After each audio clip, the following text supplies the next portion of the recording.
Well, this certainly wasn't helping matters any. I'm pretty sure that's the original gasket. Just replaced it with a new one. Apparently this inner ring actually slides out a little bit.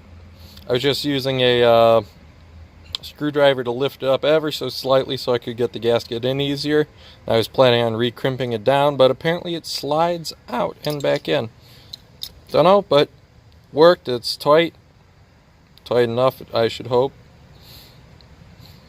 This new gasket came off of this radiator cap, which was originally with this radiator, but it's missing the backflow portion here, so it's useless. It holds zero pressure.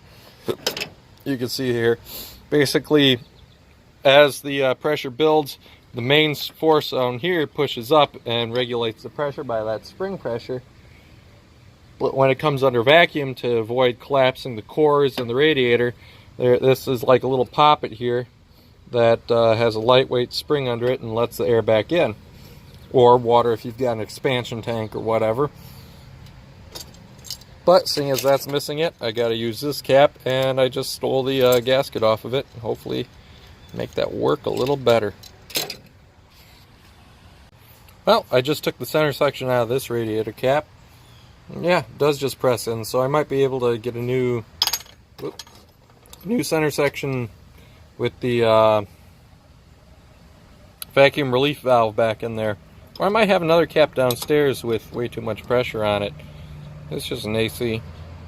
I'll have a look. I might be able to make that one work again. Steal parts from other radiator caps.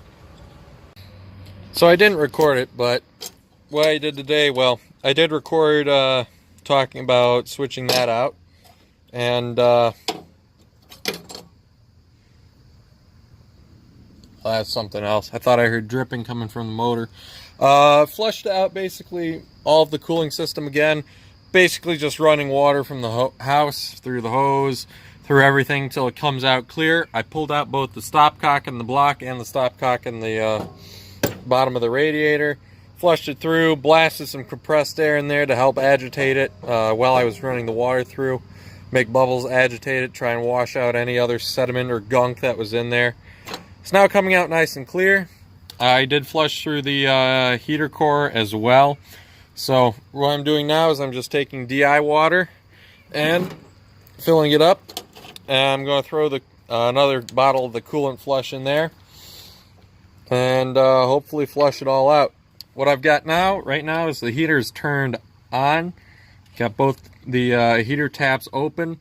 So when I start seeing water come out of here and out of here at the same time, I'll plug it back together. Basically, if this one comes out first, I'll close it off, plug that in there, minimize the airlock that might develop in there, then fill her up to the top with water and the coolant flush. Going to run that with the heater on, and hopefully she don't puke on me while doing that, and yeah, be good to go. Alright, so I got the water level brought up. I'm going to go ahead and start the engine, run it for a little bit, make sure the water level doesn't disappear, and then shut her off. After that, I think I'm going to go ahead and try and retorque the head bolts.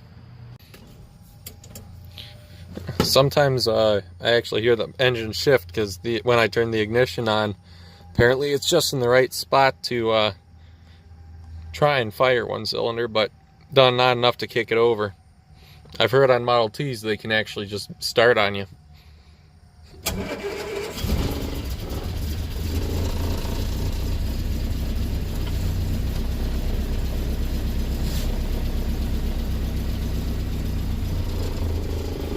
See the oil pressure slowly climbing.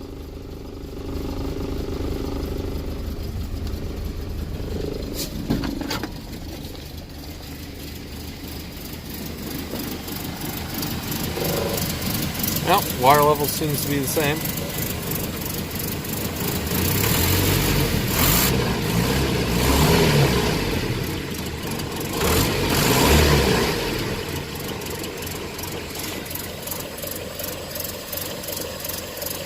So I'm going to call that good.